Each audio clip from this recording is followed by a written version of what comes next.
할렐루야. 우리에게 성령의 큰 불을 주셔서 우리 모든 죄를 태워주시고 주님이 주신 능력으로 복된 삶을 살아갈 수 있도록 성령 충만함을 허락해 주시는 우리 주님을 향하여 할렐루야 찬양대에서 귀한 찬양을 올렸습니다. 우리 주님께서 영광 중에 받아주신 줄로 믿습니다. 찬양의 가사처럼 우리 모두가 성령 충만함을 입고 죄사함의 은총을 입을 뿐만 아니라 주님이 주신 능력으로 이 세상을 이기고 이 세상 속에 주님의 복을 전파하며 하나님의 나라를 일궈가는 우리 모두가 되기를 주의 이름으로 축원합니다. 우리 옆 사람 감사 나눕시다. 성령 충만함을 받읍시다.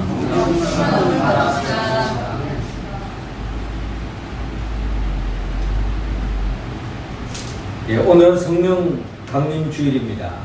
마가의 다락방에 120문들이 기도하는 가운데 성령 충만함을 입었던 것처럼 우리도 오늘 이 성령 강림 주일에 우리 모든 신명들 마가의 다락방의 120문들 같은 그런 심정으로 주님 앞에 기도하고 사모하는 마음을 가져서 성령 충만함으로 이 세상을 이기고 또 이 세상 속에서도 하나님의 나라를 침노하며 전파하며 영광 돌리며 나아가는 우리 모두가 되기를 주의 이름으로 축원합니다. 이스라엘에 가면은 이스라엘 내륙에 두 개의 바다가 있습니다. 위에는 갈멜산에서부터 흘러내려오는 그 물이 모인 바로 이 갈릴리라고 하는 호수요, 또 성경의 어떤 본문에 보면 바다라고 표현되어 있습니다. 이 갈릴리는 한마디로 말해서 많은 물고기들이 살고 있습니다. 한마디로 생명이 약동하는 곳이 바로 살아있는 바다라는 것입니다. 그런데 반해서 이 갈릴리 밑에 있는 이 사해 바다는 말 그대로 죽음의 바다인 것입니다. 이 사해가 죽음의 바다가 될 수밖에 없고 또 어떠한 물고기도 살 수 없는 것이 바로 이 사해인데, 이 갈릴리 바다와 이 사해와의 차이점은 여러분들도 잘 아는 것처럼 갈릴리 바다는 갈멜산으로부터 물이 들어와서 그 물이 고여 있을 뿐만 아니라 요단강을 통해서 그 물이 흘러내려갑니다. 물이 고여 있는 것이 아니라 물이 계속 들어오는 만큼 흘러가는 거예요. 그러다 보니까 이 갈릴리는 바다는 살아있고 물고기들이 아주 넘치는 그런 바다인 것입니다. 자, 그런데 반해서 사해 바다는 이 요단강을 통해서 물이 들어오지만 그 물이 흘러가지 않고 고여 있는 것입니다. 그래서 우리가 물이 고여 있으면 썩는다 이런 말이 있는 것처럼 이 사해 바다는 물이 들어오기만 들어오지 흘러가지는 않는 거예요. 그런데 이 물이 썩어 있는 것이 아니라 죽음의 바다라고 이야기하는 것은 이 사해 바다는 염도가 아주 높습니다. 그래서 이 염도가 얼마나 높은지 사람들이 거기에 수영하러 들어가 보면은 물에서 둥둥 뜹니다. 수영할 줄 몰라도 그냥 눕기만 해도 뜨는 것입니다. 저도 아주 그게 그냥 듣기만 듣고 사실 그런가 하고 굉장히 의아했는데 실상 제가 거기에 사해 바다에 가서 누워 보았더니 아닌 게 아니라 둥둥 뜨는 것입니다. 그 정도로 염도가 아주 농도가 깊은 거예요.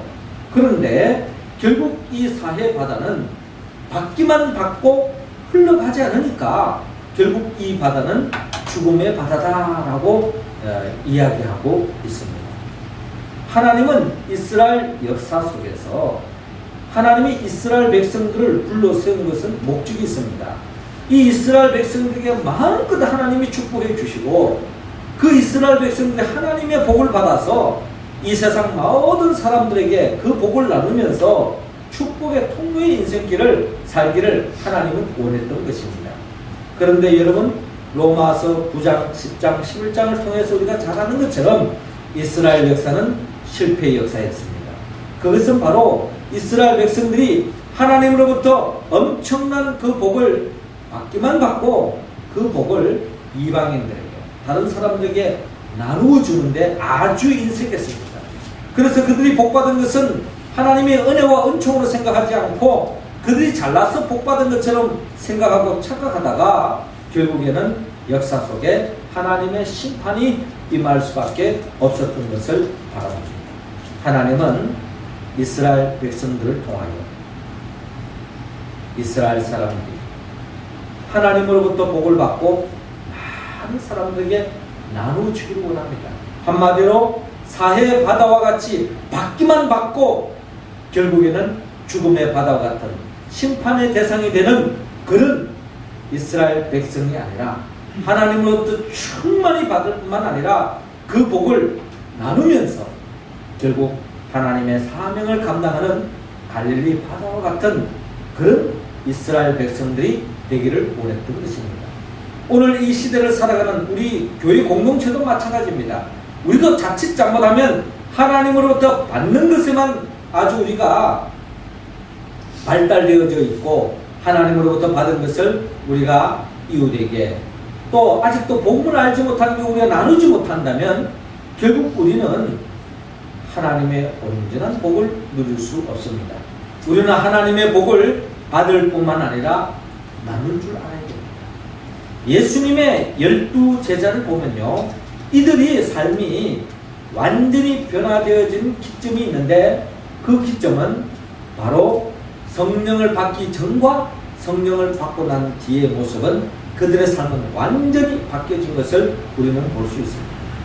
성령 받기 전에는 그들은 어떻게 하면 주님으로 말미암아 많은 것을 받을까, 많은 것을 챙길까, 어떻게 하면 더 주님으로 인하여서 더 높아질까,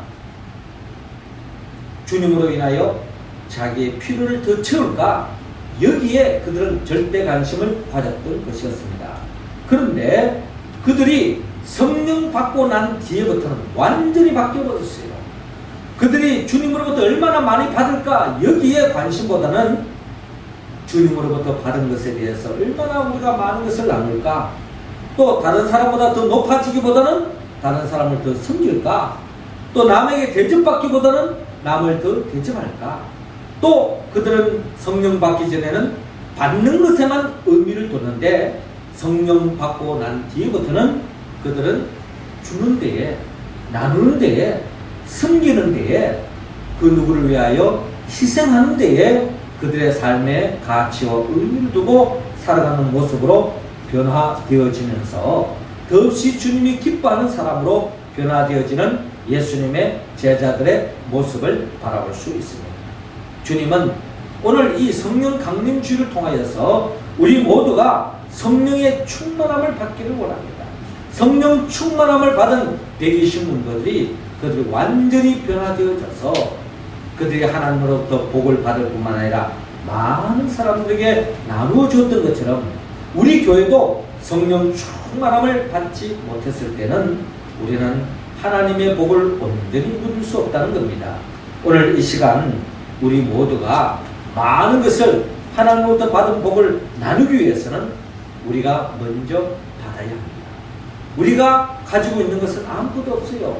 우리가 줄 수 있는 것은 한계가 있습니다. 돈이 아무리 많다 할지라도 그 돈을 나누어 본들 얼마나 나눌 수 있겠습니까? 하지만 우리가 주님으로부터 공급함을 받을 때에 우리는 더없이 풍성해지고 주님으로부터 공급함을 받을 때에 우리는 무한껏 마음껏 나눌 수 있다라는 겁니다. 자, 오늘 성경은 주님께서 제자들에게 찾아오셔서 크게 세 가지를 안겨주는 것을 볼 수 있습니다.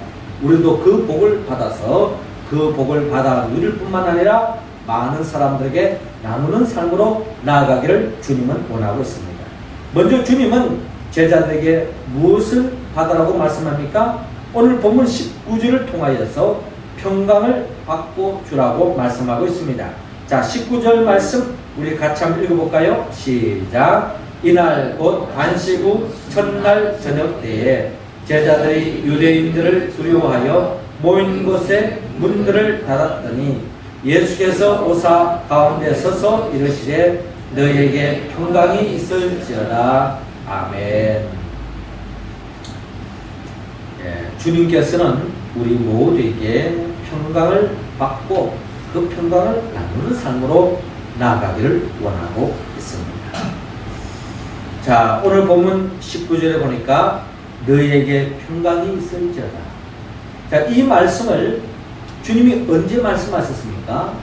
예수님이 십자가에 못 박혀 죽고 난 뒤에 제자들은 두려움에 빠졌습니다. 왜냐하면 유대인들이 예수님을 잡아서 십자가에 못 박혀 죽이기 때문에 제자들에게도 그런 환난, 고난, 죽음이 이르지 않을까 하는 생각이 들어서 그런 가능한 같은 동족이지만 유대인들을 두려워하면서 그들이 가는 곳마다 두려움에 떨어서 문을 닫고 그저 움츠러져 있는 제자들을 바라볼 수 있습니다. 이러한 제자들에게 주님께서 다가오셔서 너희에게 평강이 있을지어다 라고 주님께서 말씀하고 있습니다. 주님께서 주시는 이 평강이 임할 때에 제자들은 두려움과 염려와 걱정에서 벗어날 수 있었다는 것입니다. 미국에 가면 이 샌프란시스코에 금문교가 있는데요. 이 다리가 처음 공사할 때였습니다. 이 다리가 너무나도 길고 또 너무나도 높고 이 다리를 세우는 데 있어서의 엄청난 위협의 요소가 많았습니다. 특별히 이 기술자들이 이 금문교를 만들 때에 너무나도 이 현수교가 너무 높기 때문에 이 높은 곳에 올라가서 일을 하는 데에 많은 인부들이 거기 올라가서 이 두려움에 뜨는 나머지 결국에는 여기에서 떨어져서 많은 사람들의 고귀한 생명을 잃고 말았습니다. 자, 이렇게 진행되어지니까 결국 다른 인부들도 혹시 내가 또 올라가서 일하다가 떨어져 죽을 줄 모른다 이런 생각이 들어지니까 일이 진행이 되지 않는 거예요. 일이 효율성도 없어지고. 그래서 어떻게 하면 좋을까 하고 이 샌프란시스코의 이 당국에서 좋은 방안을 연구한 끝에 이 다리 밑에다가 이 철사로 엮은 그물망을 치게 되었습니다. 그래서 이제 인물들이 그 높은 곳에 일을 하더라도 자칫 잘못해서 미끄러서 떨어지는 한에 있더라도 이 철사로 만들어진 이 그물망에 딱 걸리면은 바다 밑으로 떨어지지 않기 때문에 추락하지 않기 때문에 사람들이 심리적으로 아주 안정감을 갖게 되어지는 거예요. 자, 심리적으로 안정감을 갖게 되어지니까 자신감을 갖게 되어지고 거기에서 그들이 나름대로 업무를 아주 효율적으로 하게 되어지면서 아주 일이 아주 예정대로 잘 진행되어졌다라고 하는 그런 이야기가 있습니다. 우리 사람은 근본적으로 이 심리적으로 안정감이 들어있지 않으면은 우리는 그 어떠한 일도 우리가 계획할 수도 없고 꿈꿀 수도 없고 진행할 수 없다라는 것입니다. 여러분, 집도요, 기초가 든든히 쌓아질 때에 거기에 아름다운 집을 건축할 수 있잖아요. 그 기초가 약하면은 그 어떠한 것을 세울 수 없고 마치 모래 위에 세워진 것 같은 것입니다. 그 기초가 중요합니다. 기초가 중요하다는 것은 그만큼 안전이 중요하다는 겁니다. 요번에 우리 사회가 아직까지도 침체되어 있고 경제적으로 굉장히 위축되어 있다 그래요. 왜 그렇습니까? 세월호 이 참사를 통해 가지고 우리 국민들이 너무나도 움츠러져 있다는 겁니다. 왜 그런가 하니 사실 이 땅을 살아가는 우리 많은 국민들이 사실 한치 앞을 내다볼 수 없다는 겁니다. 언제 어느 순간에 어떤 일이 일어날지 이 세월호 참사 이후에도 여러분 아다시피 계속 무슨 대형 사고가 끊이지 않았지 않습니까? 계속 불이 났다, 그로 인해서 많은 사람들이 죽었다, 이런 소식들이 계속 이어져 내려올 때에 우리는 위축할 수밖에 없습니다. 언제 어느 순간에 어떤 일이 일어날지 내 삶을 보장할 수 없다는 겁니다. 그게 우리는 심리적으로 위축할 수밖에 없고 그것은 결국 경제적으로도 위축될 수밖에 없다. 경제적인 위축은 결국 모든 면에 있어서 우리가 경직되어질 수밖에 없다는 것입니다. 그러므로 우리 인생에 안전 그물이 필요하다. 우리 인생에 참된 안전 그물이 어디 있을까요? 그분이 바로 예수 그리스도인 것입니다. 죽음의 권세를 깨뜨리고 부활하신 예수부터 그분을 의지하며 나아갈 때에 우리는 진정 안전을 되찾을 수 있고 주님이 주시는 평강을 되찾을 수 있다는 것입니다. 사실 우리는 한치 앞을 내다볼 수 없습니다. 언제 어느 순간에 어떤 일이 일어날지 모르는 것입니다.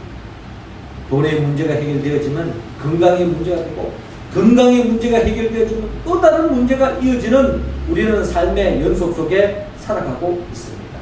여기로부터 우리가 진정한 평안을 얻을 수 있는 길은 죽음의 권세를 깨뜨리고 부활하신 예수께로 나아갈 때만이 우리는 참된 평안을 누릴 수 있습니다.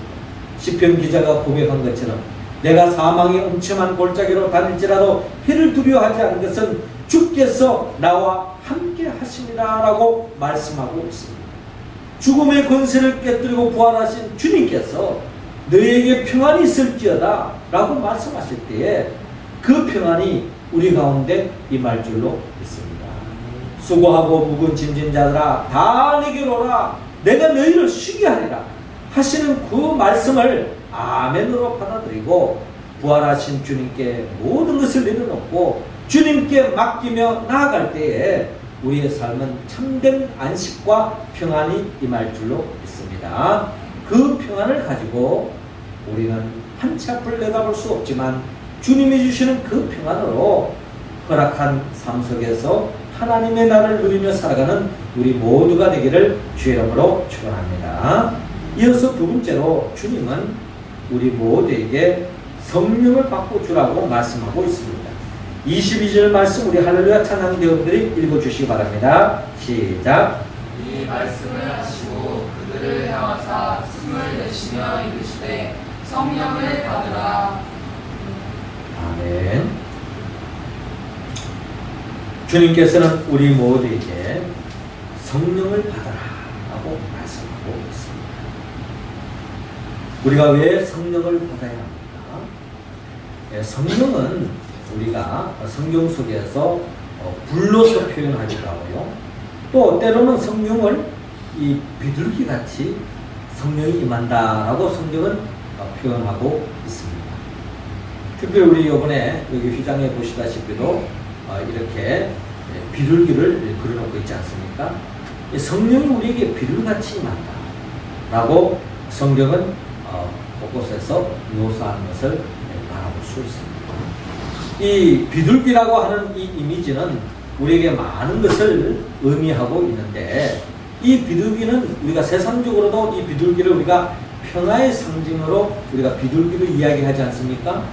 그리고 본다면 이 성령이 임할 때에 비둘기 같은 평강이 우리에게 임한다는 겁니다. 세상은 한치 앞을 내다볼 수 없고 어떤 일이 일어날지 모르고 불안하기 짝이 없지만 성령이 임할 때에 이 세상 어떤 환경에도 흔들리지 않는 평안, 평강, 평화가 우리의 삶 속에 임한다는 것입니다. 그리고 이 성령은 또 이 비둘기는 또 다른 영적 의미를 가지고 있는데 예수님께서 제자들에게 이런 말씀을 하셨죠. 너희는 뱀같이 지혜롭고 비둘기같이 순결하라 라고 말씀한 바가 있습니다. 그러니까 이 비둘기는 우리에게 순결함을 허락해줍니다. 한마디로 거룩한 영을 의미하고 있습니다. 우리가 이 성령을 받을 때에 거룩한 백성으로 이 죄악된 세상과 구별된 삶을 살아갈 수 있다는 것입니다. 저는 가끔씩 이 비둘기를 보면 비둘기도 물론 이제 잿빛 색깔의 어떤 비둘기도 있지만 하얀 비둘기도 있지 않습니까? 이 비둘기가 어떻게 이렇게 하얀 이 비둘기를 이렇게 하얀 이 모양새를 이렇게 보존할 수 있을까? 저도 이렇게 한번 이 성북천을 이렇게 걸어가 보면은 이 성북천 그 밑에 보면은 이 오리가 많아요. 예, 하얀 오리가 많습니다. 옛날 같으면 막 서로 잡아먹었을 텐데 요즘은 사람들이 의식수준이 아주 좋아져가지고 그게 그냥 이 거위들이 막 그냥 넘밀고 있고요. 거기에서 그냥 이렇게 헤엄치는 모습을 보면 참 우리 사회가 더없이 참 평화롭고 말이죠. 참 좋은 사회로 우리가 세상 살고 있다 하는 생각이 들 때가 많아요. 그 거위들을 볼 때는 평안을 누려요. 그 거위들이 하얀 모습을 보면은 이 거위나 이 비둘기들이 뭐 평소에 무슨 샤워를 하는가, 뭐 아니면은 뭐 왁스로 자기 몸을 항상 이렇게 깨끗하게 보존하는가, 뭐 이런 생각이 들 때가 있습니다. 물론 그렇지 않겠죠. 그런데 이 하얀 비둘기, 하얀 거위가 어떻게 이렇게 몸을 하얗게 이렇게 보존될 수 있을까? 그것은 다름이 아니라 이 날개 밑에서 이 오리라든지 이 비둘기들은 이 기름이 나온다고 합니다. 그래서 자기 몸을 이 기름으로 계속 바른다 그래요. 그러면 이 몸에 있는 이 좋지 않는 이런 오염들이 다 이렇게 씻겨져 나가고, 또 이상한 오염물이 다가온다 할지라도 이 몸에 스며들지 않는다고 합니다. 그래서 이 하얀 비둘기라든지 이 거위들은 이렇게 기름으로 인해 가지고 보존되어진다. 이 성령을 비둘기로 이렇게 의미화하는 것은 바로 우리가 이 비둘 같은 성령을 기름 부음을 받을 때에 우리는 이 죄악된 세상에 물들지 않고 우리는 거룩한 백성으로 살아갈 수 있다라고 성경은 말씀하고 있습니다. 그래서 주님은 우리에게 성령을 받아라, 성령 충만함을 받아라, 성령의 기름을 받아라, 기름 부음을 받을 때에 우리는 이 죄악 세상에서 물들지 않을 수 있다. 그리고 우리가 그 성령을 받을 때에 하나님의 사람으로 거룩한 백성으로 우리는 변화될 수 있다는 것입니다. 누군가가 성령 충만함을 받을 때에 성령 충만한 사람은 17가지의 변화 역사가 있다고 합니다. 어떻습니까? 여러분들의 성령 받고 성령 받은 삶을 살아가고 있는지 아닌지 이 17가지 중에 여러분들의 삶의 모습이 어떤지 한번 살펴보시기를 바랍니다. 성령 충만함을 받은 사람의 17가지의 변화가 있는데, 첫 번째로 나쁜 버릇이 고쳐집니다. 두 번째로 자기를 조정할 줄 압니다. 세 번째로 창조적인 생각을 합니다. 네 번째로 영적인 가치를 소중히 여깁니다. 다섯 번째로 화평을 나눌 수 있는 사람이 됩니다. 여섯 번째로 문제를 해답으로 바꾸는 사람이 됩니다. 일곱 번째로 영적 설득력이 생겨지고, 여덟 번째로 반대 의견도 수용할 수 있습니다.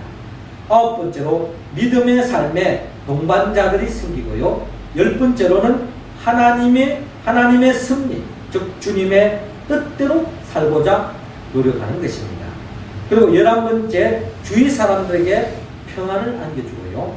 그리고 12번째, 이웃에게 진정으로 관심을 갖게 되어집니다. 예전에는 자기 자신만 생각하고 자기 자신만 챙겼던 사람이 다른 사람을 배려할 줄 알고, 이웃을 생각할 줄 알고, 가족을 생각할 줄 알고, 성도를 생각할 줄 아는 그런 이웃에게 진정 관심을 갖게 되어진다는 겁니다. 13번째로 자기의 모든 재능을 하나님의 영광을 나타내는데 사용하고요. 14번째로 강력한 끈기가 생긴다는 것입니다. 15번째로 마음에 원한을 품지 않습니다. 다른 사람과의 관계에 원한을 품지 않는다는 거죠. 16번째, 모든 면에 믿음을 근거로 낙관주의자가 되어진다는 겁니다. 낙천주의자가 되어진다는 거예요. 이것도 참 중요한 이야기입니다. 우리가 어떠한 삶의 위기에 놓친다 할지라도, 사망의 엄침한 골짜기에 놓인다 할지라도 성령 충만함을 받은 사람은 결국 하나님께서 가장 복된 길로 인도해 주신다. 오늘 내가 사형 선고를 받는다 할지라도, 오늘 내가 어려움에 처한다 할지라도 결국 주님은 나를 가장 복된 길로 인도해 주신다 하는 그런 생각을 갖는 것도 성령 충만함을 받은 사람의 삶의 특징이라는 것입니다. 그러니까 우리가 염려하고 근심하고 걱정하는 것, 성령 받지 못한 결과다라고 볼 수도 있는 거죠. 그 다음에 17번째, 남을 위하여 희생할 줄 아는 사람이 되어진다. 남을 위하여 희생할 줄 아는 사람이 되어진다. 한 번, 두 번 우리가 희생할 수 있습니다. 한 번, 두 번은 헌신할 수 있습니다. 한 번, 두 번은 사랑할 수 있습니다. 그러나 이것을 지속적으로 하는 것, 성령의 도움이 없이는 할 수가 없다는 것입니다. 결국 이 성령을 예수님의 제자들과 120문도들이 마가의 다락방에서 이 성령의 충만함을 입고 난 뒤부터는 그들의 삶이 완전히 바뀌어져요. 이전까지는 어떻게 하면 주님으로부터 더 많은 것을 챙길까 이런 데 의미를 두었다면 그들이 성령 받고 난 뒤부터 주님의 복음을 나누면서 이웃을 섬기면서 희생하면서 심지어 죽음까지도 감수하면서 주님을 위했던 삶으로 변화되어지는 것을 바랍니다. 사도행전 1장 8절입니다. 성령이 너희에게 임하시면 너희가 권능을 받고 예루살렘과 온 유대와 사마리아 땅끝까지 이르러 내 증인이 되리라 라고 말씀한 것처럼 성령 받고 난 뒤부터는 그들의 삶이 완전히 바뀐 것을 바랍니다. 간절히 바라고 난 것은 저와 여러분들도 이 성령의 충만함을 받아서 우리의 삶이 나 자신만을 위한 삶이 아니라 다른 사람을 배려하고 다른 사람을 위하고 결국 하나님께 영광 돌리는 삶으로 나아갈 수 있기를 주의 이름으로 축원합니다. 마지막 세 번째로 우리 모두가 오늘 본문 23절을 통하여서 주님은 복음을 먼저 받고 주라고 말씀하고 있습니다. 23절 복음이 뭔지 한번 읽어봅시다. 시작. 너희가 누구의 죄든지 사하면 사하여질 것이요 누구의 죄든지 그대로 두면 그대로 있으리라 하시니라. 아멘. 한경직 목사님은 1992년도 4월 29일에 종교적인 측면에서 노벨상이라고 할 수 있는 이 템블턴상을 수상을 하였습니다. 한경직 목사님이 이 템블턴상을 이렇게 받으면서 그가 수상 연설을 했는데 인간의 삶을 지탱해주는 세 다리가 있는데 그것이 바로 믿음, 소망, 사랑이라고 역설했습니다. 근데 그 믿음, 소망, 사랑 중에 사랑이 뭐냐라고 우리에게 정말 온 삶을 통해서 보여준 분이 있는데 그분을 바로 한경직 목사님은 손양은 목사님을 소개한 바가 있습니다. 이 손양은 목사님은 원수까지도 용서해주는 사랑을 베푼 분이라고 소개했습니다. 사실 손양은 목사님은 사랑과 용서의 삶을 사셨습니다. 1948년도 여순 반란 사건 때에 이 공산주의라고 할 수 있는 사람으로 말미암아 그 두 아들 장남, 차남, 동인이와 동신이가 죽음을 당했습니다. 이 죽인 이 청년을 이 손양은 목사님은 양자로 삼았습니다. 그리고 이 손양은 목사님은 이 두 아들의 장례식 때에 다음과 같은 감사 기도를 드렸습니다. 나 같은 죄인 혈통에 순교의 자식을 낳게 하시니 하나님 감사합니다. 삼남 삼녀 중에 가장 아름다운 두 아들 장자 차자를 바치게 하시니 나의 축복에 감사를 드립니다. 나의 두 아들을 총살한 원수를 회개시켜 내 아들 삼고자 하는 사랑하는 마음 주신 하나님께 감사를 드립니다. 과분한 큰 축복 주신 하나님께 감사하며 영광을 돌립니다 하면서 장례식장에서 이와 같이 장례사를 하는 분이 바로 이 손양은 목사님이었습니다. 한국교회의 영적 지도자요 영적인 스승이며 이 손양은 목사님의 삶은 한마디로 말해서 주는 삶이었습니다. 손양은 목사님이 뭐 돈을 주고 많은 무슨 재물을 나눴던 이런 삶이라기보다는 주님의 사랑을 주는 용서해주는 삶의 모습을 우리는 바라볼 수 있습니다. 손양은 목사님의 스승이었다면 그분은 바로 예수 그리스도입니다. 우리 영원한 스승 예수 그리스도. 그분은 자신을 향하여 십자가에 못 박고 침뱉고 죽음으로 몰아가는 그들을 향하여 용서를 베풀어 주신 분이 바로 예수 그리스도인 것입니다. 아버지여, 저희를 사하여 주옵소서.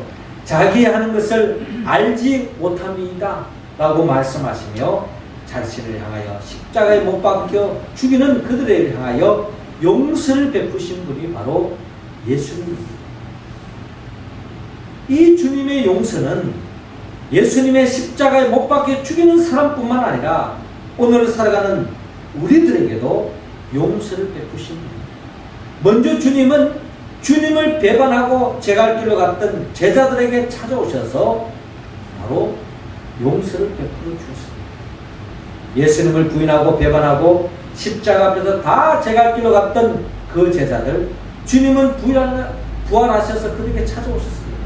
예수님 왜 그들을 찾아갔습니까? 그들을 혼내주려고 너희들 나 배반했지, 너 그럴 줄 몰랐다, 와서 따끔한 맛을 봐라, 혼내주기 위해서 주님이 부활하셔서 제자들에게 찾아간 것이 아닙니다. 주님이 그들에게 찾아가신 것은 그럼에도 불구하고 그들을 용서해 주기 위하여 다가오셨던 것입니다. 오늘 살아가는 저와 여러분들도 마찬가지입니다. 우리의 잘못한 거 있을 때마다 주님이 따져 들어갔다면 우리 가운데 주님 앞에 설 수 있는 사람 누가 있을까요? 그럼에도 불구하고 여러분, 아니 우리 모습을 있는 그대로 용서해 주시고 품어 주셨기 때문에 오늘 저와 여러분들이 있는 거 아니겠습니까?